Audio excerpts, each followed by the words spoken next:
Good morning, everyone. This morning I want to start with the victims and the families. We have teams of investigators and victim specialists working with each of the families. The purpose is to help facilitate the next of kin notifications and to provide counseling services, as well as to ensure that each and every one of them and the families receives the highest level of support. These families are currently living through the nightmare in the most personal way possible. I would ask that the media respect their privacy and let them grieve in their own way. As notifications happen, we hope to share their names and a little bit more about them in future press conferences. On to the issues related to the campus. If your car is still parked on the campus, you need to meet at the Douglas County Fairgrounds today at 3 p.m. At that time, buses will be there to take you back to the campus to retrieve your car. You should bring photo ID. If you cannot find your photo ID and you believe you have left it at the campus, check in with an officer at the college and let them know, and they will assist you in attempting to retrieve it from one of the buildings. There are also mental health counselors stationed at the fairgrounds, including counselors being provided by the Community Health Alliance. Students and staff in need of assistance are strongly encouraged to seek out that help. Also, in talking with the Umpqua Community College partners this morning, our current understanding is that they intend to reopen the campus early next week. Please stay tuned for more information on that. We expect that the medical examiner will release the name of the shooter sometime later today. Again, you will not hear anyone from this law enforcement operation use his name. I continue to believe that those media and community members who publicize his name will only glorify his horrific actions. And eventually, this will only serve to inspire future shooters. At this time, I would like to introduce ATF Assistant Special Agent in Charge, Salinas Nunez. Good morning, everyone. My name is Salinas Nunez. Like the sheriff said, I'm the Assistant Special Agent in Charge for the Seattle Field Division, and I wanted to provide some information on the weapons we have in custody so far. So far, we've recovered 13 weapons. Out of those 13 weapons, we currently have in custody 6 were recovered at the school, 7 were recovered at the shooter's residence. All 14 have been traced to a federal firearms dealer. They are all at different stages currently in the tracing process. 8 of the 14 have been traced to first trace purchasers.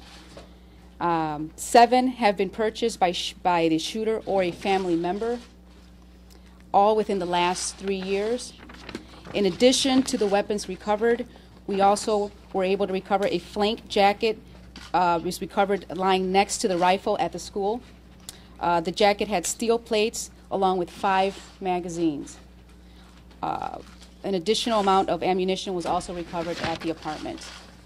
And that's all we have at this moment. I also want to thank our Seattle, our Phoenix Field Division, and our North Carolina Field Division and our LA Field Division for working diligently in obtaining all these tracing information for us. Did you say flank jacket? Yes. Flank jacket. 13 weapons or 14? We have 14 currently. It was 14 weapons. One of them he actually traded and back to the store for one of the firearms that were recovered at the school.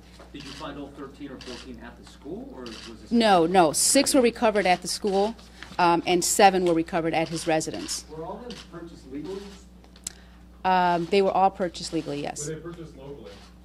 Not all of them. But they were all purchased legally by the shooter? Some were purchased by the shooter, some were not purchased by the shooter. Folks, I'll open it up for some questions here at the end of this as well, if you let us get through the rest of this real quick. This is a very active investigation still. We have a lot of resources committed. They were committed all through the night, conducting follow-up investigations. And I just want to remind everyone that we have a toll-free number set up to collect tips from those in the community. So if anybody in the community has any information about this incident, or if you have any video or photographs relevant to the incident, we ask you to please call 1-800-CALL-FBI. Choose option 7. I also want to remind everyone that we have a number of mental health resources available beyond those at the fairgrounds and beyond those at the college. Anyone who is feeling anxious about this incident, again, I encourage you to seek counseling help. It is available. You can find a listing of resources on our press releases. So at this time, I'll be willing to answer a couple of questions. Sheriff, can you confirm this is the photograph of the shooter? Give us absolute confirmation of that, please. I cannot. Sheriff, what's the magnitude of the cache of weapons and the ammunition, and should one person, was it normal for one person to have this amount of weaponry and magazines?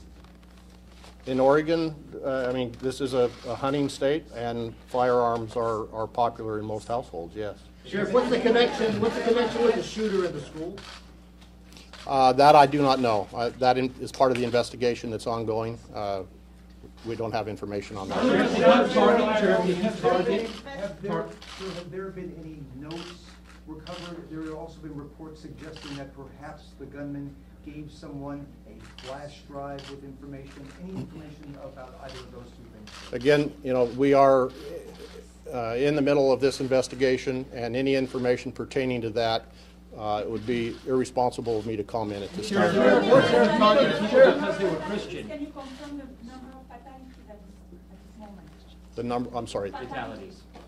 Yes, there is a total of 10 fatalities. That number hasn't changed. That includes the shooter. Sheriff, you've begun to come under attack yourself for being a strong Second Amendment advocate.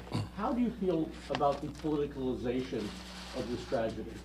Well, like I've said numerous times already this morning, my focus right now is on getting this investigation completed and taking care of the victims and the families of the victims, and so now is not an appropriate time to have those conversations. Last question.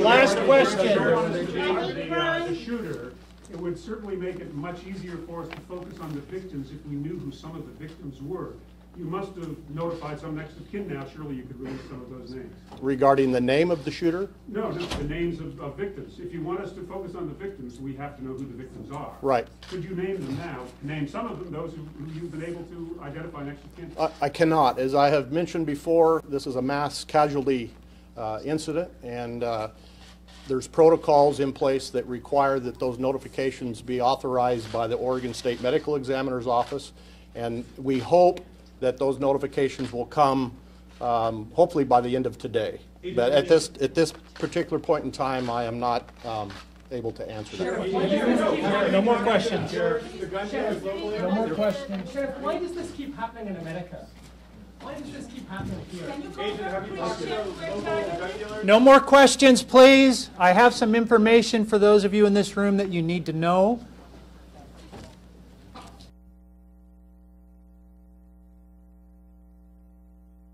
The governor will be holding a press availability with the Oregon congressional delegation. That's 11:30 outside in front of the fire bays. We expect to have another press briefing in this room later this afternoon. When we get the time set, we will post that to Flash Alert and our Twitter account. Thank you. Corporal.